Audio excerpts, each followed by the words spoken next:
Alright everybody, welcome back to the channel. I hope you feel wonderful. I actually wanted to make this video quite some time ago, where I wanted to tell you what I have learned in 46 levels. This is a series that I'm going to start. It's going to have about 3 parts, somewhere along those lines. We're going to start off with the first part today, obviously, where we're going to check out all of the tips and tricks that I have for you that help me progress in the game. Today I have about 7 tips for you that are super crucial and very important that you need to know if you're a beginner or a advanced player. Let's get right into the first one. So, the first tip that I wanted to do and talk about is invasions. You have 2 side ways of invasions. One of them is you're either going to get invaded or you're going to invade others. People have told me that invading others, getting the loot bags, is going to be a really nice, profitable way of making money. For that, I do recommend being an archer, an assassin, or a tank that does damage. These are the 3 classes. I mean, of course, I've seen some strong mages and stuff, so you could technically do that as well. But for me personally, these are the ones that I think is really good for invasions. Now, if you're a beginner and if you just want to have yourself a little bit more luck, I don't recommend running invasions because you will most likely get wrecked pretty fast. You will need to have a good PvP setup, and I do suggest you to get a PvP setup once you have a good PvE setup. So what I want you to do is first focus on running dungeons, being strong at dungeons, being able to solo dungeons or group play if you have a nice group. If you're looking for a group, you can go on their Discord server and try to find a nice guild, but we're going to talk about guilds in just a second here. If you're going to go in here and you're going to put a server up, let's for example say Frosty Hills, and you're going to throw in these invasions, you see that you're going to get a nice multiplication here in luck and also in money and also in EXP. But you have to understand, I mean, of course many people think that if you're going to get wrecked, that you die, that they will take your items. That's not true. They will take your money. That is it. And the items maybe perhaps that you have gathered within this invasion, but you don't lose the items that you have equipped. So invasions, do it with caution. Later on, if you're more in the end game, you have some cool friends to play it with or something like that, you can still run invasions. But other than that, I don't recommend it using that much if you're in a beginner zone and stuff like that, but quite important to know overall. Okay, so, second tip, because I just talked about guilds, I want to talk about some other thing as well. Try to get a guild as soon as possible. How do you get guilds? Again, their Discord server, they have a looking for guild tab. The reason why I think it's good to have an active guilds is because they do raids. I'm going to explain to you how they work. So basically, the guild leader or the captain, they can start the guild raids. Usually they have a specific time where everybody meets up, so try to find a guild that is really good with your time zone. I am in a Russian guild, and for me we don't have that much time difference. I think we have about an hour time difference or so, it's not much. So I can always run these raids. Now, first of all, you're gonna ask yourself, why do I have to run raids?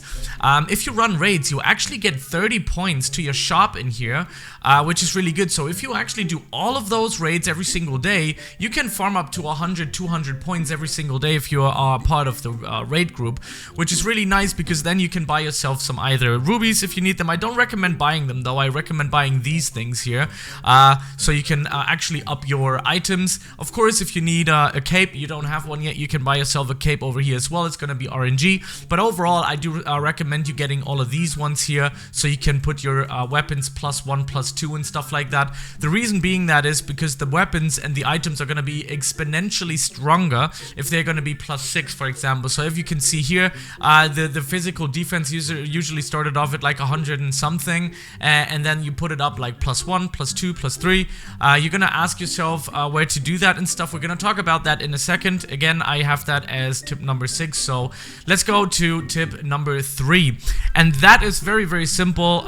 Do not gamble unless you have high-end items, and what I mean by that is high-end items, something like holy parts or duelist parts. For example, I stopped gambling. I used to do this all the time, and then a friend of mine said, you need to stop the gamble, save your money, because you eventually, you might not notice this, but over a course of time, you've probably, I mean, I have gambled away over 200 to 300,000 gold, and I didn't even really notice that because I always had something to trade, and then I got this, and then I had my assassin's items. I had my full assassin set, and I started to gamble on params, you know, and that wasn't a good idea because Assassins is not an endgame set. For me personally, the Duelist is. Of course, it would be nice if I could have had it in Mythical, but of course, this is definitely a set where I could technically gamble on, and yeah, but right now I still don't. I'm still saving my money because there's still better things that I need to buy.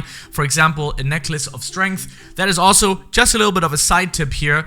You can get lifesteal on 3 items, actually 4 in this game, which is rings, which is capes, which is necklace, and weapons. So that's really, really important. You can see here I have lifesteal 2 on it. I have lifesteal 2 on this one. I do have a ring with lifesteal 1 in it, but I'm using the base physical damage, so I'm just gonna up my damage. Because right now, I think I have about 5%, or I think it's 4%, right? Yeah, I have 4%, and 4% lifesteal is totally enough for me. Of course, if you need it, if you play solo, it's something that I highly recommend. Tip number 4, ladies and gentlemen. Actually, I'm gonna do a tip 3.5. I actually didn't write this down, but it just came into my head. Is when you sell your items, for example, these items, I'm just gonna quickly show you this. You have to always go here and identify them because they are worth more. I'm gonna give you a little bit of a showcase on this right now. So I'm gonna identify all. You see it's doing its engine. It's doing that. Now check this out. If we go and sell items, you will see now that they are becoming more worth. So 40, 16, 19, 17, 17, 18, 17, 16, they are more worth. So do not sell them when they are not unidentified. Really, really important. We are this far in the meta right now where you can delete up until epic unless you are a beginner and you need those epics. I usually sell them. Always make sure to have a look at the rings. You might have a 2-time lifesteal on it or something. So yeah, I always do that. But this one, unless it has like crazy amazing params, even a cursed param like HP buff, I mean, yeah, I could technically stand shop for 700, but I want to make more money, so I don't need that right now, so I'm selling those. I might actually want to do a giveaway at one point where I'm going to grab all of the epics, so subscribe to the channel where I'm going to give away all of my epics. Anyway, so, okay, let's talk about tip number 4. We're already on 7 minutes. I'm in rambling mode right now, but I think these tips are really important for you guys. Do lucky dungeon once a day. I'm going to show you where that's going to be at. You're going to go in here, and you can go lucky mode. You can even do lucky in solo mode. If you're a little bit worried, you can throw in the no EXP loss if you don't know if you can do it or not, but it doesn't really matter. Throw it in there. Try to do any of them. It doesn't really matter. Just run lucky modes. Of course, getting mythical chest, you're not going to get any mythical chest in Orclands or the Crypt very time soon, even with the lucky mode in there. I suggest running it from Frosty Hills to Swamp to, you know, from Frosty Hills if you want to go with mythic and stuff.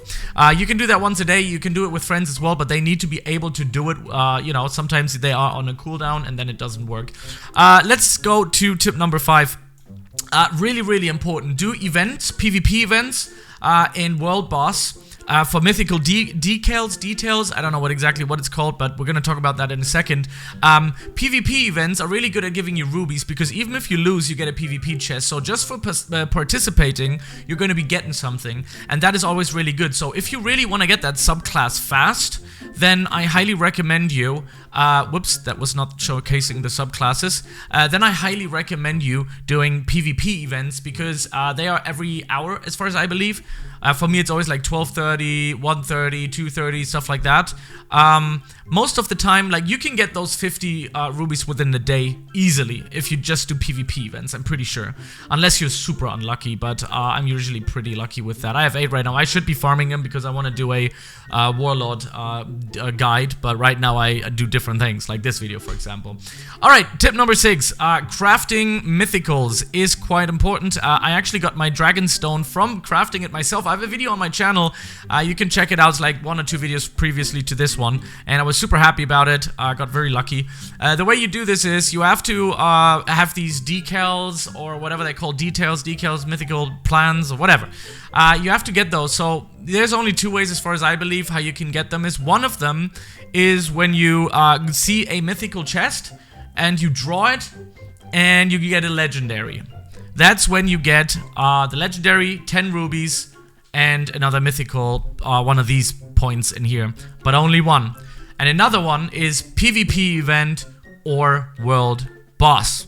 Yeah, basically that's it. I don't have more for that. I don't know how to get those here, to be honest. Never seen them. Really hard to get, probably. Super extremely hard to get. But, yeah, we can quickly go through the things here. This is how you enchant. You put that in there. You don't worry. Oh yeah, that's actually a pretty good tip for you guys. Don't worry about thinking that you can lose your item. You don't lose your item. There's only 2 fails that you can get. One of them is a normal fail, which just does nothing. It just wastes one of those scrolls. And the other one is a critical fail.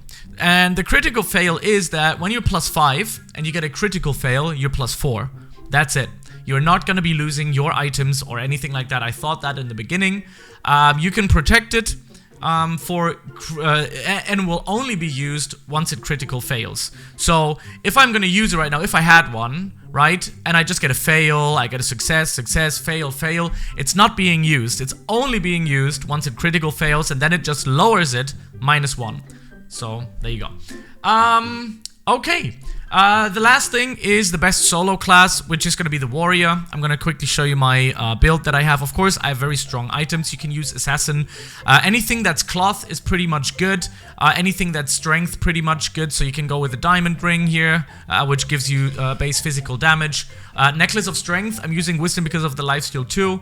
And of course, some good items. Using mythical assassin's hands and duelist chest. We're going duelist items we're going to be using for that as well. So cloth is my go-to, and then we go in here. This is the skills that I'm going to be using currently right now, and this is the skill tree, and that will sum up the video that I got right now. I'm going to be making a full guide on this later on as well once I'm reaching level 50. This is part 1 of my best tips and tricks that I know about this game once I've reached level 45. I'm 46 now, but it kind of feels better when I say 45. And I will see you in the next video. If you enjoyed this, make sure to subscribe to the channel and be part of this thing. Truly appreciate you. I've got a huge donation in there again. Thank you, Agent Anderson01. Amazing. I have a video up on this one. There's actually somebody else that was inspired by it that wants to help me out with donations so I can make these guides a little bit faster. And yeah, I'll see you in the next one. Have a good one. Peace out.